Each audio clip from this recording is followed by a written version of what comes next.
Welcome to Mexico Unexplained, where we will explore the magic, the mysteries, and the miracles of Mexico. This series presents information based partly on theory and conjecture. The podcaster's purpose is to suggest some possible explanation, but not necessarily the only ones to the subjects we will examine. Here is your host, Robert Bitto. Welcome, and muy bienvenidos to episode number 45 of Mexico Unexplained, where we examine the magic, the mysteries, and the miracles of Mexico. I'm your host, Robert Bitto. Just a short bus ride from Mexico City, following the brown signs with one word, Pirámides, is the most visited archaeological site in all of Mexico. Our name for this place is Teotihuacan, which is the Hispanicization of the Aztec name for the place, Teotihuacan, which has been interpreted to mean the place where the gods were born. While being the most visited archaeological site in Mexico, not much is known about it. No one knows what the inhabitants of the city actually called the city, as no formal writing system existed there. The common language used in Teotihuacan is unknown, along with the ethnicity of its rulers. No one knows exactly who built the city or for what purpose. Archaeologists and historians are unclear whether or not Teotihuacan was an empire, a city-state, or just a religious and commercial center with little or no territorial ambitions. It was one of the largest population centers in all of Mesoamerica at the time, and some historians say that at its height of population in the first centuries AD, it was easily the fifth or sixth most populous city in the world, with over 125,000 people living there. In spite of its grandeur and scope and impact on Mexico many centuries after its collapse, Teotihuacan today largely remains a huge mystery. What do we know of this place? When the Spanish arrived here in the early 16th century, squatters lived among the ruins. The Aztecs, who ruled the surrounding area at the time of the Spanish conquest, did not build Teotihuacan. In fact, the Aztec Empire only came to prominence about 1,000 years after the height of the city. The Aztecs thought the place holy, and it was said that the gods and the sun itself came from there. Emperor Montezuma, it was said, would take regular pilgrimages from his capital of Tenochtitlan to Teotihuacan. While revered by the Aztecs, no Aztec knew anything about the city's origins, who lived there, or why the place even existed. Before we talk about modern archaeological finds and scientific and non-scientific theories and speculation, let's begin with a general overview of the site layout. Maps and pictures of Teotihuacan can be found at our website, MexicoUnexplained.com, to accompany this podcast narrative. Teotihuacan is located in the modern Mexican state of Mexico, just 25 miles north of present-day Mexico City. The city was built on a north-south axis aligned to precisely 15.5 degrees east of north. The city's grid extended uniformly across a vast land area. At the city's height, around 450 AD, the area included in Teotihuacan proper covered some 32 square miles. Dominating the core of the city is the Avenue of the Dead, or Calzada de los Muertos in Spanish, which is over 130 feet wide at its thickest point and runs over 3 miles long. The name Avenue of the Dead is a direct translation of the Nahuatl word for the road Micoatli. The Aztecs named it that because they believed the platforms lining the road contained tombs. Besides the platforms, on the side of this great road we see some of the most impressive pieces of monumental architecture in the ancient world.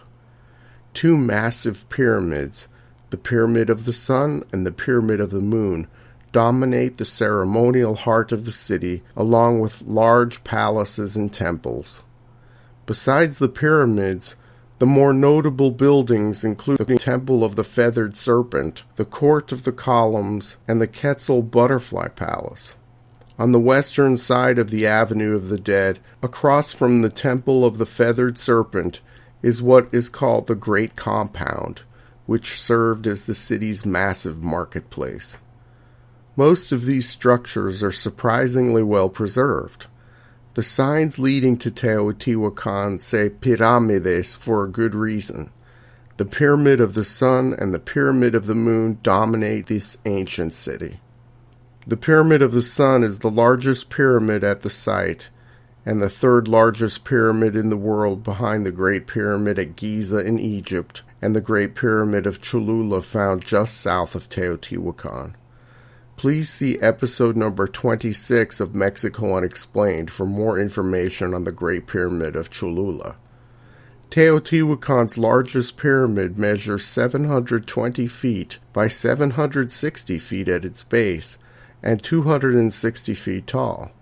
It has a volume of 41.8 million cubic feet of stone, rubble, and a conglomeration of other materials.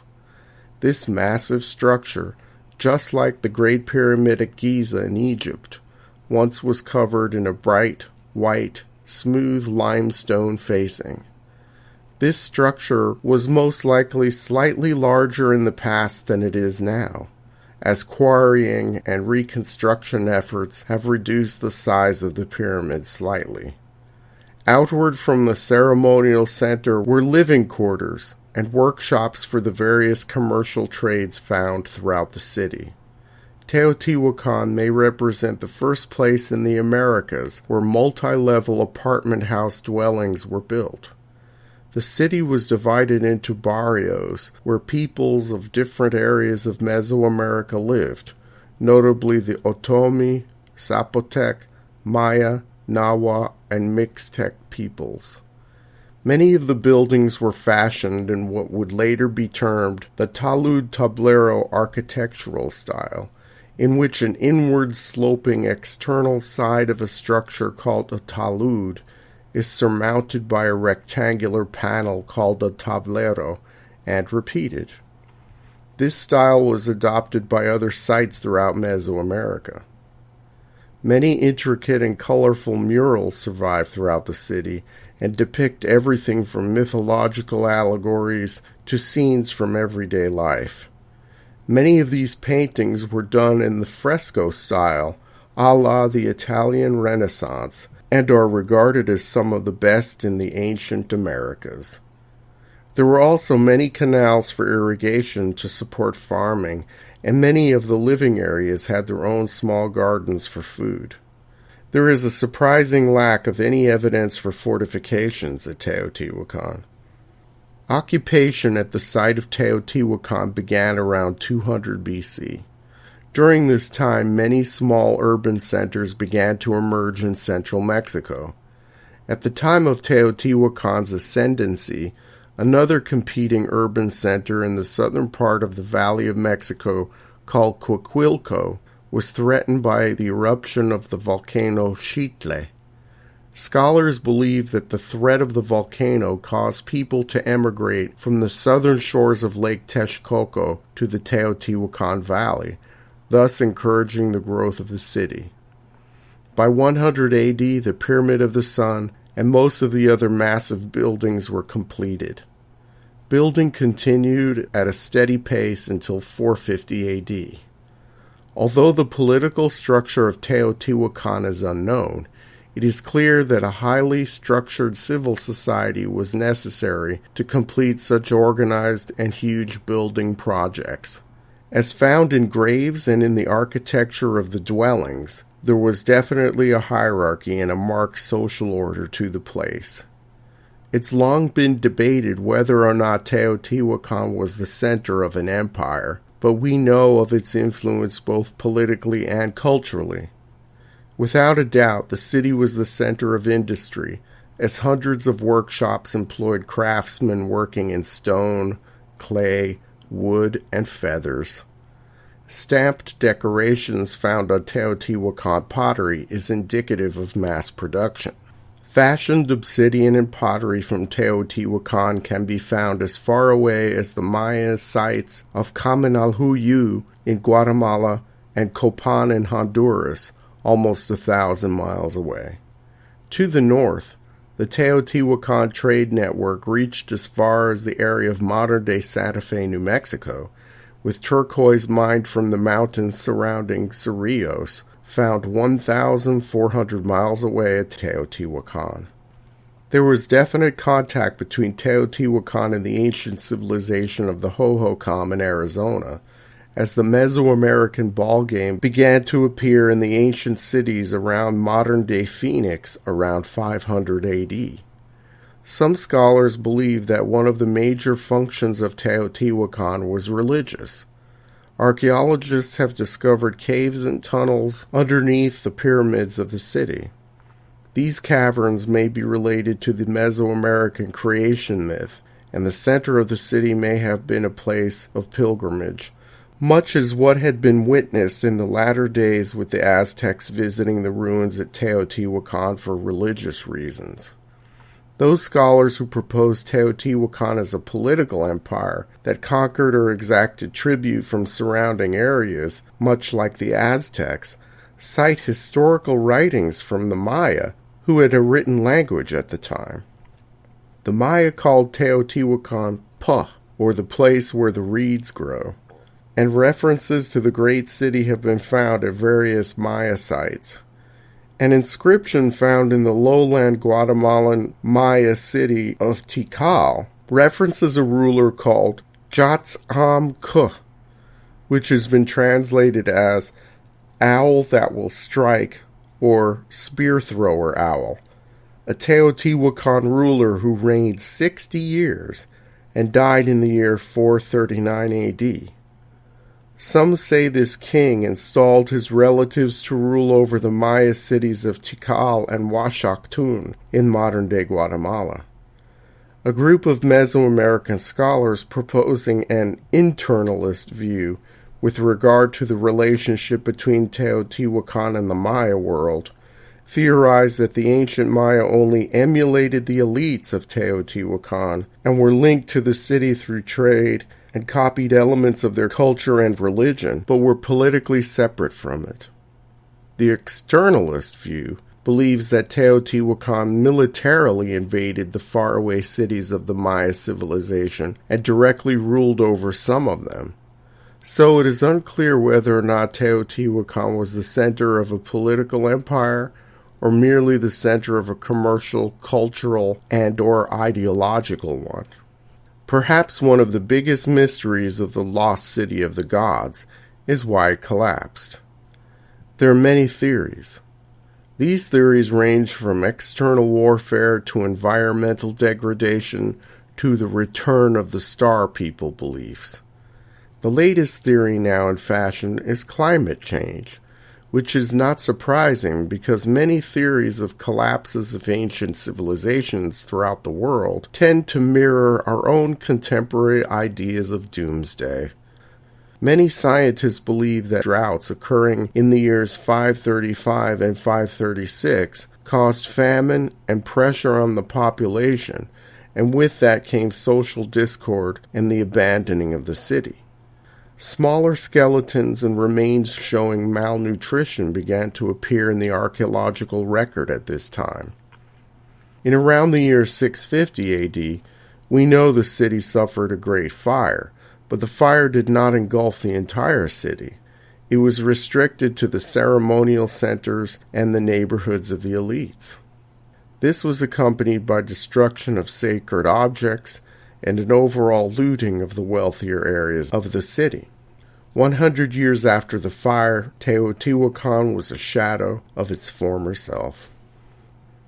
As an armchair archaeologist, I would like to put forth my own theory as to what caused the collapse of Teotihuacan. This theory has never been proposed by anyone else as far as I know. As the producer of this podcast, I suppose I have the right to express myself beyond the general presentation of information, at least once in a while. My theory of the collapse of Teotihuacan may also be rooted in a somewhat contemporary vision of our own doomsday held by some. As Teotihuacan grew in size and wealth, we see it attracted more and more foreigners. A few centuries after the city's founding, the impact of the foreigners was measurable.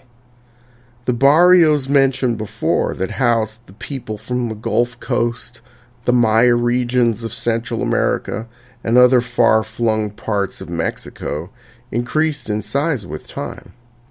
We see this in the archeological record with the increase in foreign pottery styles and religious iconography that was coming from outside the traditions of the city. Did these foreign groups assimilate into the wider culture of Teotihuacan, or did they butt heads with the rulers? According to the studies by Harvard professor Robert Putnam, increased cultural diversity in a limited geographical area causes increased strife. The mantra we hear in modern America, quote, "diversity is our strength," unquote, is called to question here. Back in Teotihuacan, it is quite curious that the Great Fire of 650 AD and its accompanied looting only raged throughout the elite areas of the city. This suggests great internal social turmoil. With foreigners outnumbering the native ruling classes, one could only imagine the tensions stemming from a variety of causes. I tend to think that the droughts that happened a century before the calamities of 650 AD had little effect on the collapse, because, for one, the droughts were brief, and also, other cities in the area were on the rise while this one was on the decline. A drought would have affected the other major cities in the area too, like Cholula, and it did not. Perhaps you can throw my theory of cultural diversity causing the collapse onto the pile of unfounded speculations and misdirected musings regarding the end of Teotihuacan. Perhaps with more reflections on our own current situation with regard to immigration in the West, this may cause archaeologists and political historians to formulate similar theories with regard to Teotihuacan. Until we come up with a concrete and indisputable reason or set of reasons for the collapse of this great city, it will remain one of the greatest mysteries of ancient Mexico. Thank you once again for listening to another episode of Mexico Unexplained. Remember to like and subscribe to us on YouTube, follow us on Twitter, or write a review of our show on iTunes. Please go to our website, MexicoUnexplained.com, for references, illustrations, and for free access to transcripts of past shows. We appreciate your kind attention once again. Until next time, thank you and gracias. Thank you for listening to another episode of Mexico Unexplained with host Robert Bitto. For show summary, relevant links and commentary, please check out our website at mexicounexplained.com. Like us on Facebook and be a part of the conversation. Adios and hasta la vista.